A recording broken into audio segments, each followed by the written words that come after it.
नमस्कार दोस्तों, bloody tax के आज के बहुत ही ज्यादा खौफनाक से बिल्कुल डरावने से अलग से वीडियो में आप सभी लोगों का बहुत बहुत स्वागत है। दोस्तों, आज का वीडियो कहीं से भी भूतिया नहीं होने वाला है, लेकिन डरावना बेशक होने वाला है।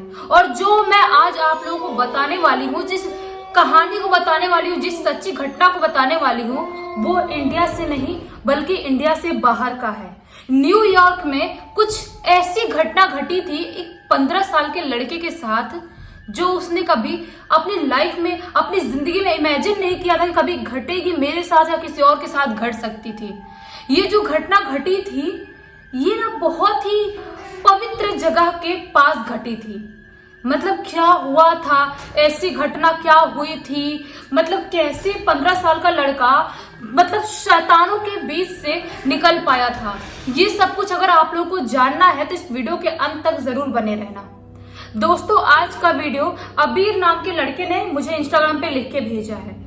ये जो वीडियो को प्राइवेसी बनाए रखने के लिए मैं उसका नाम चेंज कर रही हूँ, और न्यूयॉर्क में कोई जगह पे रहता था, वो जगह का नाम भी नहीं बताऊंगी। सिर्फ फिलहाल आप लोग अभी न्यूयॉर्क जान लो कि मतलब वहां पे ये घटना घटी थी। एक्चुअली ये जो घटना घटी थी 2019 में घटी थी। पेंडेमिक जो आया था, ये कोविड, उसके आने से पहले क्या था कि ये जो लड़का है अबीर, इसके भाई बहन, इसके मॉम डैड अच्छी खासी जिंदगी न्यूयॉर्क में काट रहे थे और मस्त अपनी लाइफ जी रहे थे। और ये लोग, इनकी ना एक बहुत अच्छी आदत थी कि रोज चर्च में जाया करते थे प्रे करने के लिए। ये और इसकी फैमिली सब लोग रोज जाया करते थे। लेकिन एक दिन क्या होता है कि अबीर चर्च नहीं जा पाता है।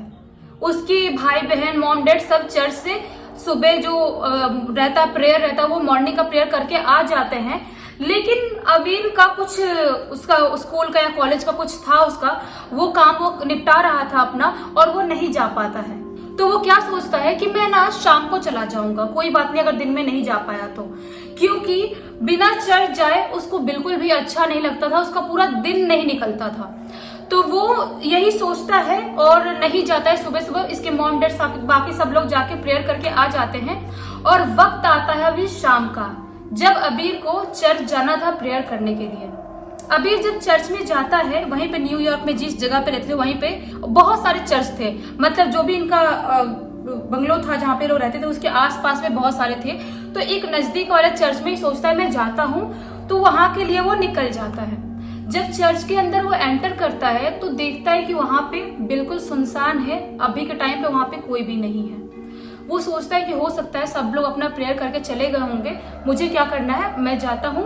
कैंडल लेके जाता है, प्रेयर स्टार्ट करता है, और उसके बाद बहुत अच्छे मन से प्रेयर करने के बाद बाहर निकल रहा होता है। जब ये चर्च से बाहर ही निकल रहा होता है, चर्च के जस्ट बाजू में एक घर था। जो घर का बेसमेंट वाला एरिया था, वो भी उसके अंदर से ही कनेक्ट था। मतलब बाहर से भी उस एरिया को आराम से देख सकते थे, ऐसा दिखता था। वो क्या देखता है कि एक ब्लैक हुडी वाला आदमी है या औरत, पीछे से दिखाई नहीं दे रहा है, लेकिन बहुत स्पीड में उस बेसमेंट के अंदर घुस रहा है और बहुत स्पीड में भाग रहा है। उसको ऐसा लगता है कि मतलब ऐसे भाग के क्या जा रही है, मतलब ये औरत या आदमी जो भी है, कोई प्रॉब्लम तो नहीं है, किसी घर पे आग वाग तो नहीं लग गई। मैं देखता हूँ घर नजदीक से जाके। जब वो देखता है तो जो बेसमेंट वाला एरिया था, वहां से बहुत अजीबोगरीब आवाजें आ रही थी। उसको समझ में नहीं आता है कि यहाँ से अजीबोगरीब आवाजें क्या आ रही है, और जो लोगों के बात करने की आवाजें आ रही थी, वो लैंग्वेज इसके लिए समझना बहुत मुश्किल था। पता नहीं किस लैंग्वेज में बात कर रहे थे। हालांकि मैं आप लोगों को बता दूं, ये जो अबीर है, इसके फैमिली वाले सब इंडिया के रहने वाले हैं, बट ये लोग न्यूयॉर्क में बहुत टाइम से रह रहे हैं। इसके डैड का जॉब है, इसलिए वहां पे ये लोग रह रहे थे। लेकिन उसको वो जो भी लैंग्वेज थी वहां पे, उसको समझ में नहीं आता, और लोग पता नहीं अजीबो तरह से बड़बड़ा रहे थे। वो सोचता है कि मैं जाके देखता हूँ कि आखिर यहाँ पे चल क्या रहा है। 15 साल का लड़का, और उसकी सोच, मतलब सोचो कि उस बेसमेंट में जाने के लिए सोचता है कि जो बिल्कुल सुनसान अकेला बेसमेंट वाला एरिया है, वो घर जहाँ पे एक आदमी भागते हुए गया या औरत था, पता नहीं कौन था, वहां पे जाने के लिए सोचता है। ये बहुत बड़ी बात है। वो हिम्मत जुटाता है और धीरे धीरे बेसमेंट वाले एरिया में घुसता है। तो क्या देखता है कि जो सेम हुडी वाला आदमी या औरत जो घुसा था वैसे ही कपड़े और भी 8-10 लोगों ने पहन के रखा है, और वहां पे वो अजीबोगरीब तरीके से झूम रहे हैं, ऐसा ऐसा पता नहीं क्या क्या बोल रहे हैं। ये जो मंजर था वो देख के बहुत ज्यादा डर जाता है, और डर की वजह से जो वहां पे बेंच लगा हुआ था बेसमेंट वाले एरिया में, घुसते से एक बेंच था और वो पूरा बहुत बड़ा हॉल जैसा था, उस बेंच के नीचे फटाक से छुप जाता है। उसको रियलाइज होता है कि मेरा यहाँ पे घुसना बहुत ही ज्यादा गलत था। अगर इन लोगों ने मेरे को देख लिए तो शायद जिंदा नहीं छोड़ेंगे, क्योंकि ये जो लोग थे वो बिल्कुल भी नॉर्मल लोग नहीं थे। वो देखता है कि ये जो लोग हैं ना वो अजीब सा कुछ तांबे का प्याले टाइप है, उससे एक छोटा सा ग्लास है, उसमें निकाल रहे हैं कोई चीज और एक दूसरे को पास कर रहे हैं, और लोग पीते जा रहे हैं पीते जा रहे हैं। समझ में नहीं आ रहा कि लोग क्या पी रहे हैं, कुछ चैंटिंग कर रहे थे, कुछ अजीबोगरीब मंत्र पढ़ रहे थे। जो मंजर था इसके लिए बहुत ज्यादा खौफनाक था। जब मंत्र की आवाज इसके कान में आती है तो उसको ऐसा लगता है कि बहुत ज्यादा नेगेटिविटी है, बहुत मतलब बोलते ना कि एकदम घिन मच जाती है उसकी बॉडी में कि आखिर ये है तो है क्या, आखिर किस चीज का मंत्र पढ़ रहे हैं और आखिर किसको समन कर रहे हैं। तभी वो देखता है कि कुछ बाजू में ही एक दीवार है, वहां पे दीवार के साइड पे उल्टा जो क्रॉस का निशान होता है ना वो उल्टा लगा हुआ है। और मैं आप लोगों को एक चीज बता दूं, जो क्रॉस का जो भी सिंबल होता है, निशान होता है, अगर उसको उल्टा बना दो तो वो नेगेटिव चीज को दर्शाता है। और अगर ओम भी उल्टा, मान लो ओम ऐसे, और अगर ओम को ऐसे बनाते हो उल्टा बनाते हो तो वो भी नेगेटिव चीज को दर्शाता है।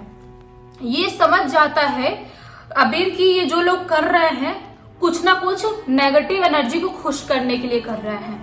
वो देखता है कि जो चर्च का सिंबल था वो भी उल्टा था, दूसरी दीवार पे अजीबोगरीब शैतान की कुछ पेंटिंग्स बनाई हुई है, मतलब जो इल्यूमिनाटी का शाइन टाइप होता है वो सब कुछ चीजें बनाई हुई है, और लोग बहुत झूम रहे हैं, बहुत चैंटिंग कर रहे हैं। उसको समझ में नहीं आता कि आखिर मैं यहाँ से निकलूं तो निकलूं कैसे। उसको बहुत उल्टी ऐसा लगने लगता है, उसको चक्कर आने लगता है, क्योंकि वहां का जो माहौल था वो बहुत ज्यादा नेगेटिव था, बहुत ज्यादा नेगेटिव। वो कभी सोच भी नहीं सकता था कि मैं ऐसी जगह पे आया हूं और मेरे साथ अगर कुछ गलत हो जाए, ऊंच नीच हो जाए, उन लोगों ने मेरे को देख लिया तो आखिर मेरे साथ होगा तो होगा क्या। ये सोच सोच के उसके पसीने पसीने छूट रहे थे। तभी वो देखता है कि एक आदमी जो प्याली से जो छोटा ग्लास में देते थे कुछ पीने के लिए, वो पीता है और उसके हाथ से जो प्याली थी वो नीचे गिर जाती है, और वहां पे नीचे गिरने के बाद देखता है कि जो प्याली से टपक रहा है वो ब्लड था। वो ब्लड इंसान का था, किसी जानवर का था, बकरे का था, पता नहीं किसका था, लेकिन सब लोग खड़े होके वहां पे ब्लड पी रहे थे और कुछ चैंटिंग कर रहे थे, शैतान को जगाने की कोशिश कर रहे थे। ये जो मंजर था बहुत ज्यादा खौफनाक था। जब वो खून की प्याली जो गिलास गिरता है उस आदमी के हाथ से, उसके बाद लोग उस आदमी पे टूट पड़ते हैं, उसको पकड़ के ले जाते हैं दूसरे दीवार पे, एक क्रॉस लगा हुआ था, उस क्रॉस के अंदर घुसा देते हैं उसकी बॉडी को। ये जो था अबीर के लिए बहुत ही खौफनाक मंजर था। मान लो किसी इंसान को अपने सामने मरते हुए देख रहा है, ये एक बार आप इमेजिन करो कितना ज्यादा खौफनाक होगा। अबीर को समझ में आ जाता है कि मुझे यहाँ से नहीं निकलना चाहिए, बेंच के नीचे वैसे ही छुपे रहना चाहिए, जब तक ये लोग यहाँ से ना चले जाए तब तक मुझे नहीं निकलना चाहिए, क्योंकि यहाँ पे जो भी हो रहा है अगर इन लोगों ने मेरे को देख लिए तो शायद मेरे साथ भी यही करेंगे जो उस प्याले गिरने वाले आदमी के साथ किए। अबीर वहीं पे बैठे बैठे उसको 1 घंटे आते, 1.5 घंटे आते, उसको समझ में नहीं आते, पता नहीं कब उसकी आंख लग जाती है, वहीं पे सो जाता है और उसकी आंख खुलती है सीधा 3-4 घंटे बाद, जब वहां पे वो पाता है कि कोई भी नहीं है, वो अकेला है। वो वहां से निकलता है और निकल के इतनी स्पीड में भागता, इतनी स्पीड में भागता है क्योंकि वो पीछे मुड़ के नहीं देखता है। उसको बार बार ऐसा फील हो रहा था, उसको ऐसे एहसास हो रहा था कि शायद मेरे पीछे कोई है, मेरा पीछा कोई करने की कोशिश कर रहा है, लेकिन वो पीछे मुड़ के नहीं देखता, बहुत स्पीड में भागता है। और वो भागते भागते अपने जो उसका सोसाइटी था उसके अंदर घुसता है और अपने घर में गिर जाता है पहुंच के, एकदम पसीना पसीना हो चुका था। उसकी मम्मी टेंशन में, उसकी मम्मी पूछती है क्या हुआ, तो सारी चीज अपनी मम्मी को बताता है, और उसके पापा जब जॉब से आते हैं उनको भी सारी चीज बताता है। वो बताता है अपने पापा को कि पापा हमको यहाँ पे रहना सेफ नहीं है, अगर हम यहाँ पे रहते हैं, उनको बाई चांस पता चल जाता है कि मैंने कुछ ऐसा दृश्य देखा है, तो वो मुझे, आप लोगों को, हम सबको हार्म कर सकते हैं, क्योंकि वो लोग एक अलग जगह के लोग हैं, एक अलग कम्युनिटी के लोग हैं जो कुछ बहुत गलत करते हैं। शायद वो डेविल को जगाते हैं, डेविल के लिए प्रेयर करते हैं, उनसे कुछ अपनी इच्छाएं पूरी करवाते हैं, जैसा कि इल्यूमिनाटी में भी लोग करते हैं। तो बहुत बात करता है, अबीर अपने डैड से बोलता है कि डैड हमको शायद इंडिया वापस आ जाना चाहिए, हमको इंडिया वापस चल लेना चाहिए, यहाँ पे कुछ भी प्रॉब्लम हो सकती है। जो देखा था मंजर, उसके बाद वो बहुत ज्यादा डर गया था। उसके डैड अबीर की बात सुनते हैं और बात मान जाते हैं। जब ये पेंडेमिक का टाइम आता है तब ये लोग इंडिया लौट आते हैं। अभी इनकी पूरी फैमिली दिल्ली में रह रही है और आराम से अच्छी जिंदगी जी रही है। मतलब सोचो, एक बार आप सोचो, ये भूतिया नहीं थी घटना, लेकिन तो भी कितनी ज्यादा डरावनी घटना थी ये। मान लो आप किसी ऐसी जगह पहुंच जाते हो जहां पे शैतान ही शैतान हो, तो सोचो आपके साथ क्या होगा। क्योंकि जो लोग थे वो शैतान से कम नहीं थे, शैतान के समन कर रहे हैं तो वो लोग शैतान जैसे ही तो हुए। ये मेरे लिए बहुत ज्यादा खौफनाक था। आप लोग बताना कि आप लोगों को ये वीडियो कैसा लगा। अगर आप लोगों को वीडियो अच्छा लगा तो प्लीज इस वीडियो को लाइक कर देना, चैनल को सब्सक्राइब कर देना, बेल आइकन दबा के ऑल पे क्लिक कर देना, ताकि जब भी मैं नए वीडियो डालूं सबसे पहले आप लोगों के पास पहुंचे। तब तक के लिए बहुत बहुत धन्यवाद। चलो फिर से मिलते हैं किसी और वीडियो में।